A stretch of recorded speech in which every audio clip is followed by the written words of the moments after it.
കാത്തിരുന്ന പുതിയ ഡിസയർ വന്നു.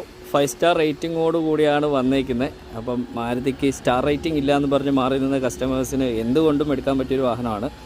24.79 മാനുവലിലും 25.71 ഓട്ടോമാറ്റിക്കിനും മൈലേജ് കിട്ടുന്ന ഒരു സെഡാൻ വാഹനം എനിക്ക് തോന്നുന്നു ഇന്ത്യൻ മാർക്കറ്റിൽ ഇതുവരെ ഇറങ്ങിയിട്ടില്ല.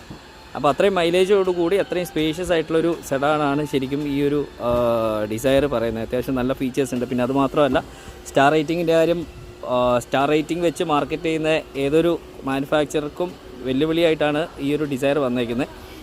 ലുക്കിൽ തന്നെ നമുക്ക് ഒരു കോപ്പി പേസ്റ്റ് പറയത്തക്ക രീതിയിലല്ല മാരുതി ഡിസൈറിൻ്റെ ലുക്ക് ചെയ്തേക്കുന്നത്. അത്യാവശ്യം എൻ്റർലി ഡിഫറെൻ്റ് ആയിട്ടുള്ളൊരു ഗ്രില്ലും ഹെഡ് ലാമ്പും അതിൻ്റെ പോലെ തന്നെ DRLൊക്കെ കൊടുത്തിട്ടുണ്ട്.